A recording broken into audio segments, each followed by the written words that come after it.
बिस्मिल्लाहिर्रहमानिर्रहीम। हमारा आज का जो टॉपिक है वो है पॉलीमर डिग्रेडेशन पे, और हम first type of polymer degradation को स्टडी करने जा रहे हैं, दैट इज़ थर्मल डिग्रेडेशन।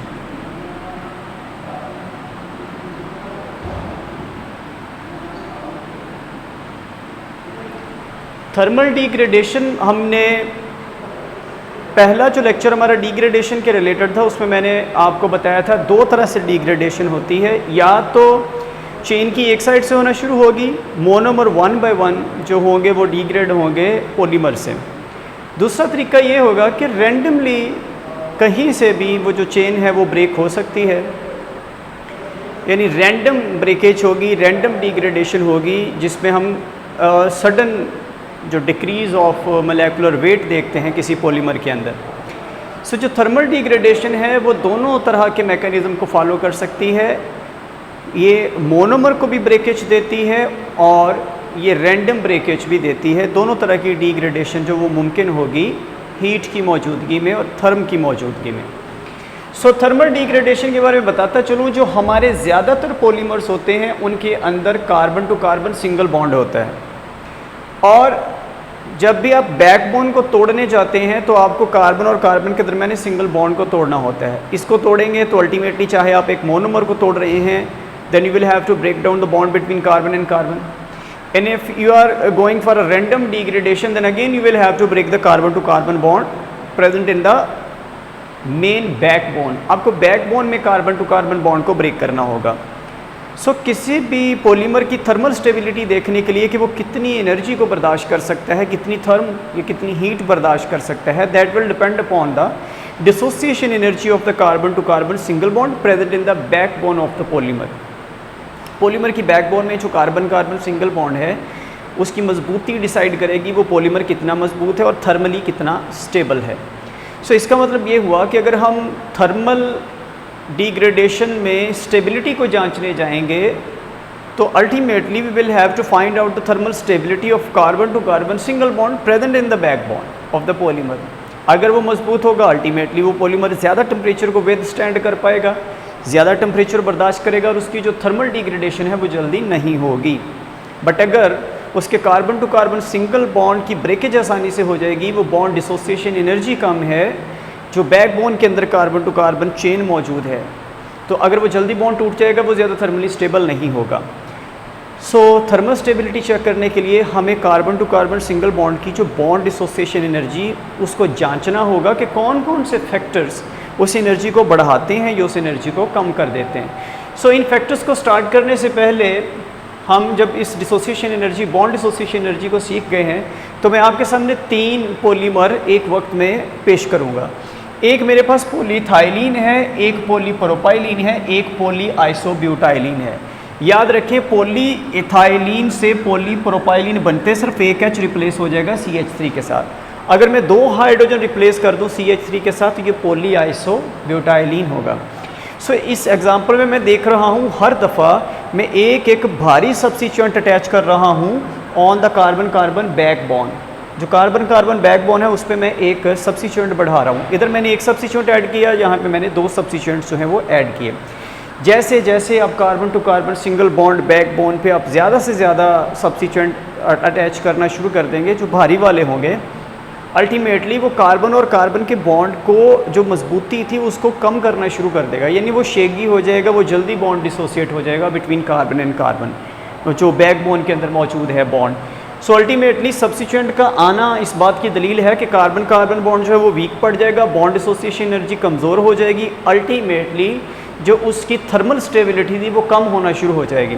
सो यही वजह है कि जब मैं पॉलीइथाइलिन के लिए बॉन्ड डिसोसिएशन एनर्जी फाइंड करने गया तो मुझे 88 किलो जॉल पर मोल मिली, बट जब मैं पॉलीप्रोपाइलिन के लिए मैंने देखा वो 85 थी, पॉलीआइसोब्यूटाइलिन के लिए और कम होकर 80 होगी। तो बॉन्ड डिसोसिएशन एनर्जी का कम होना इस बात की दलील है कि कार्बन और कार्बन जो बॉन्ड है जो मेन बैकबोन के अंदर मौजूद है उसकी जो बॉन्ड डिसोसिएशन एनर्जी कम होने का मतलब वो कमज़ोर पड़ गए हैं। इसका मतलब addition of substituent will decrease the thermal stability, ultimately decrease the dissociation, bond dissociation energy of carbon and carbon.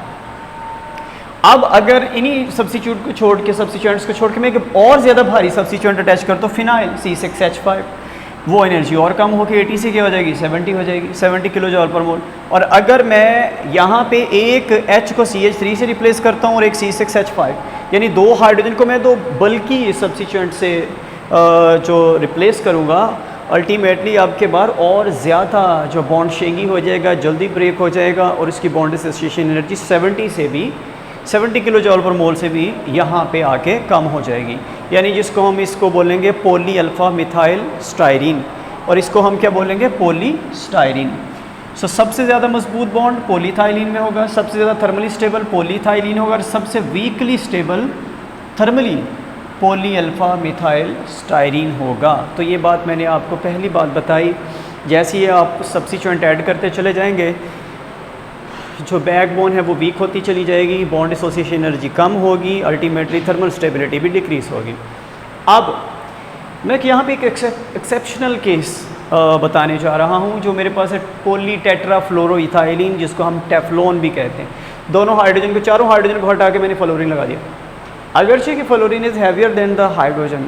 So trend तो यही है कि आप बल्कि ग्रुप लगाएंगे, भारी ग्रुप लगाएंगे तो कार्बन और कार्बन की जो इन दोनों कार्बन की बॉन्ड एसोसिएशन एनर्जी वीक पड़ जाएगी, वो जल्दी टूट जाएंगे। बट फ्लोरीन का आना इलेक्ट्रोनेगेटिविटी कितने ज़्यादा डिफरेंस को पैदा करता है कि अल्टीमेटली ये बॉन्ड को पहले की निस्बत ज़्यादा मजबूती देता है। तो यही वजह है कि टेफ्लॉन इतना ज़्यादा थर्मली स्टेबल है कि 400 डिग्री सेल्सियस को विद स्टैंड कर पाता है और ये डिग्रेड नहीं होता। इवन 400 डिग्री सेल्सियस पे भी ये डिग्रेड नहीं होगा। अब मैं कुछ और एक दो फैक्टर्स की बात यहाँ पे करूँगा जो थर्मल स्टेबिलिटी को अफेक्ट करते हैं। अगर मेरे पास बैकबोन में कोई ये फिनाइल ग्रुप होगा, फिनाइल ग्रुप का आना एज अ सब्स्टिट्यूएंट नहीं, आपके बार एज अ बैकबोन, इसकी मौजूदगी होना ये बहुत ज़्यादा स्टेबिलिटी की निशानी है। इसका मतलब ये हुआ कि अगर यही phenyl group as a substituent लगा होगा, डिस्टेबलाइज करेगा, but if it will be present in a backbone of the chain, ultimately it will stabilize, thermally stabilize the molecule या पॉलीमर। पॉलीमर के जैसे पॉलीकार्बोनेट में ये दो फिनाइल ग्रुप आपको नज़र आ रहे हैं, ये बैकबोन के अंदर हैं तो इसको स्टेबिलिटी देंगे। और अगर मैं सारी की सारी चेन ही फिनाइल ग्रुप की लगा दूँ, यानी पॉलीफिनाइलिन बना दूँ पॉलीमर, अल्टीमेटली ये वाला इससे भी ज़्यादा स्टेबल हो जाएगा, क्योंकि बैकबोन में अब एक से ज़्यादा आपको फिनाइल ग्रुप नज़र आ रहे हैं। सो अगर अब मैं एक एक्सपेरिमेंट करता हूँ, मैं इस फिनाइलिन की स्टेबिलिटी को और बढ़ाने के लिए मैं जो टेफ्लॉन है, टेफ्लॉन और इन दोनों को मिक्स कर देता हूँ। मिक्स करने का मतलब ये है कि मैं यहाँ पे हाइड्रोजन था, वहाँ पे फ्लोरीन को रिप्लेस करता हूँ, यानी इसके हर हाइड्रोजन वाली जगह पे मैंने फ्लोरीन लगा दिया। और जैसे ये मैं काम करूँगा तो मैं पॉलीफिनाइलिन और टेफ्लॉन को मर्ज कर दूँगा एक ऐसा पॉलीमर बनाने में जिसका नाम होगा पॉलीटेट्राफ्लोरोफिनाइलिन।